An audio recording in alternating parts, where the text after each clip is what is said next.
Join us on an unforgettable journey through Grand Tetons National Park in Jackson, Wyoming. From hiking around stunning Jenny Lake to watching golden sunsets reflect off Jackson Lake, we take you through the best of what the Tetons have to offer. We drive scenic roads, encounter unexpected snowstorms, spot all the wildlife needing to be very bear aware, and camp at the iconic Colter Bay RV Park. We wrap it all up with some must-see spots in the charming downtown Jackson Hole. We're so glad you're here to follow along, whether you're planning your own trip or adding this magical spot to your bucket list. Before we dive in, here's a quick look at who we are. Hi, I'm Lindsay. And I'm Dan. And this is Our Life in Tow. We're hitching up and hitting the road as two first-time RVers who stopped saying someday and started living life a little more free, chasing our dream. Follow along as we pack up our lives and our doodles in our Airstream and set out on new adventures. We're learning as we go, exploring national parks, discovering new places, and sharing the honest, unfiltered journey of what it's really like to live the dream. Whether you're dreaming of hitting the road or already on it, we're glad you're here. Thanks for following and welcome to our channel. We arrived at Grand Tetons National Park after a scenic drive up from Colorado, entering through the east entrance. If you're RVing, heads up, many national parks have length restrictions, often requiring rigs to be under 30 feet on certain roads and campgrounds. Colter Bay RV Park, where we stayed, is one of the most RV-friendly options in the park, with 112 full hookup sites that can handle rigs up to 45 feet. It's right on Jackson Lake and close to the marina, general store, hiking trails, and more, making it the ideal base camp for our stay. Grand Teton spans over 300,000 acres, packed with dramatic mountain views, crystal clear alpine lakes, winding rivers, and an abundance of wildlife. The iconic Teton Range rises sharply from the valley floor, making it one of the most striking landscapes in the Rockies. The park is nestled between Yellowstone's south entrance and Jackson Hole, a charming mountain town with great food, western vibes, and its own airport, making it one of the most accessible national parks in the U.S. Most RV campgrounds in the Grand Tetons, including Colter Bay, do allow dogs, but there are strict rules about where they can go. Because of the park's abundance of wildlife, Grand Tetons is one of the most restrictive national parks when it comes to pets. Fortunately, traveling with our RV means our dogs can still be part of our adventure, whether it's watching the scenery from the car or relaxing in the rig while we explore. Check-in at the RV park was smooth. A park attendant guided us to our site, but since it was opening weekend, our spot still had about 3 feet of snow on either side. Thankfully, the staff was super helpful and helped us move quickly to a snow-free site. Additionally, right next door is Colter Bay Campground, which offers over 300 sites for tent campers and group campsites. Just a heads up, both campgrounds fill up quickly during peak season, so it's smart to book early, or you can do what we did and snag a spot on opening weekend. Even with the snow on the ground, the weather was absolutely perfect during the day, sunny skies and temps with high 60s to mid 70s all week. Be prepared, nighttime temps do drop into the 40s, so make sure you bring some layers. Arriving, we got everything set up and unhitched for a long week stay. Took the pups for a quick walk, and we kicked things off with breakfast on our Blackstone griddle. The perfect way to start the day. Because of the abundant wildlife in the area, all food and grills and cooking gear need to be put away immediately after eating. Our RV site was perfect and was tucked among the trees, just a short walk from Jackson Lake, where there was a beautiful, peaceful stone beach, picnic area, restrooms, parking, access to several hiking trails. It quickly became our favorite spot, and we made it a daily ritual to visit the lake every morning and evening, especially to catch sunset. Colter Bay Village offers a surprising full range of amenities for being inside of a national park.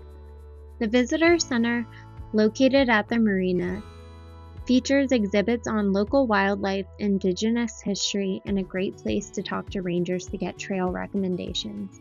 Surrounding it, you'll find gift shops, a small grocery store, outdoor gear, firewood, and ice. Super convenient if you forgot anything. There's also a propane fill-up station where park staff can refill your tanks for a fee. There's no need to leave the park. One of the standout features is also a large on-site laundry facility, which holds a fun claim to fame. It's the first ever laundromat established inside a U.S. national park.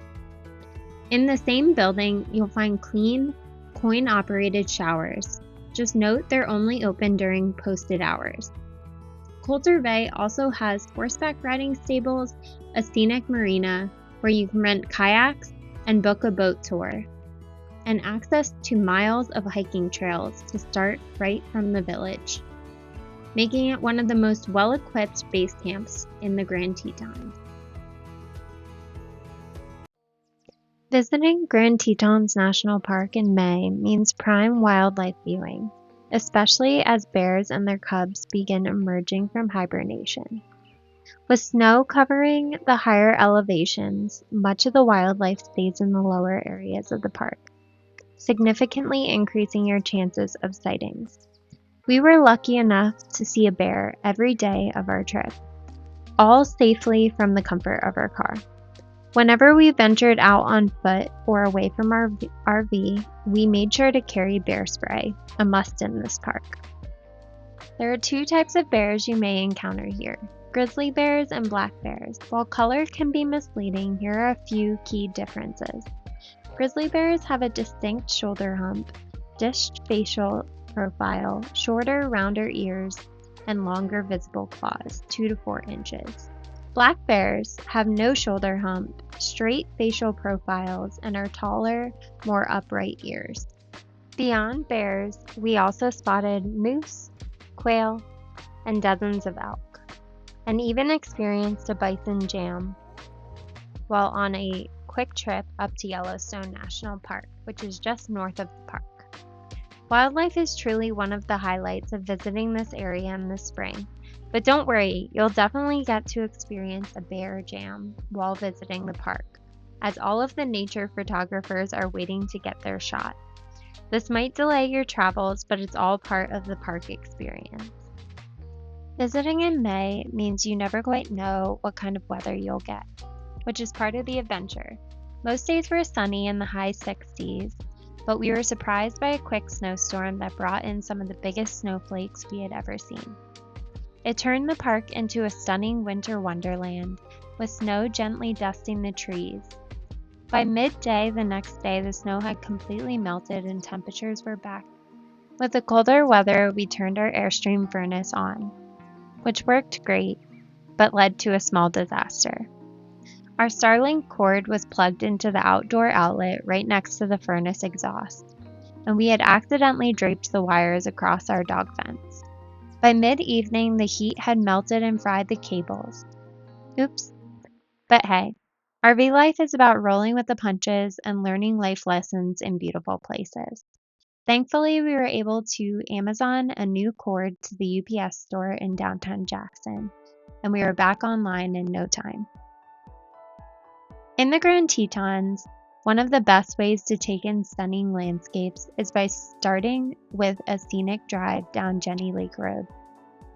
It's a short but spectacular detour off the main loop, winding through forests, opening up to epic views of the Tetons, and ending with access to one of the most beautiful lakes in the park, Jenny Lake. We highly recommend stopping at Jenny Lake, not just for the views, but for the trail system that starts there. The Jenny Lake Trail is a moderate, scenic hike that follows the edge of the lake. It's an incredibly peaceful spot in the morning, and you'll get some of the best reflections of the mountains on clear days on the water. If you're up for more adventure, take the trail or the boat shuttle across the lake to reach Hidden Falls, a short and rewarding hike to a powerful, multi-tiered waterfall tucked in the forest. It's one of the most accessible and iconic spots in the park, and was honestly our favorite hike during our time there. Another hike that we did was Taggart Lake Loop, a scenic 3.8-mile hike that's great if you want something beautiful but not too challenging. You'll pass through meadows and forests before reaching the lake with a stunning Teton reflection. In early May, there's quite a bit of snow, so we recommend microspikes or waiting until later in the season. The next hike that we did was Schwabatcher's Landing, a flat, peaceful trail known for some of the most iconic Teton views, especially at sunrise and sunset. It's a favorite for photographers and a great spot to spot a moose. When we went, we came across animal remains, so definitely bring some bear spray along with you, and happy trails and happy hiking. After a hike, you'll definitely work up an appetite. And we recommend heading to Dornan, right near Moose Junction, with unbeatable views of the Tetons. It's the perfect place to unwind. Grab a bite at Chuck Wagon Grill, enjoy a local beer or pizza on the rooftop, and soak in the mountain views. You'll also find a wine shop, general store, general gear rentals, and live music in the summer. It's a laid-back, scenic stop that captures the spirit of the Teton. Once you're all natured out and ready for a change of pace, head into Jackson Hole, a charming western town full of character, great food, and local finds. There's so much to do, and here are a few of our favorites. Start your morning at Persephone's Bakery, a cozy cafe with amazing pastries and coffees, and if the macaroons are there, get them. For dinner, Gather is a must. It's a farm-to-table experience that blew us away. Don't miss a stop at Cowboy Coffee Co. Dan also picked a custom Jackson Hole t-shirt from a company founded by local ranchers at Diamond Cross Ranch. Super cool and unique to the area. For groceries and snacks, swing by Pearl Street Market for fresh, organic options. Snake River Brewery is a great stop for happy hour and local brewed beers. Beyond food and drink, you'll love browsing the boutiques and shops downtown, snapping a photo at iconic $1 Million Cowboy Bar, or soaking up the hot springs to unwind after a day. We absolutely fell in love with downtown Jackson Hole, and know you will too. Now, if you're traveling with a dog, one of the best off-leash adventures just outside of town is Emily Stevens Park. This is a 40-acre open space featuring a scenic trail system along the Snake River, offering plenty of room for your pup to run, explore, and burn off some energy. With so many restrictions on dogs inside the national park, this spot is a must for dog owners. It's peaceful, beautiful, and the perfect place to give your furry friend a chance to roam free while taking in the unbelievable views in Jackson Hole. Thanks so much for watching and joining us on our Grand Tetons adventure. We hope our adventure sparked some inspiration for your own travels, and if you liked what you saw and want to join us for more journeys, don't forget to hit the like button on the video and subscribe to our channel. Thanks for being here, and as always, happy travels!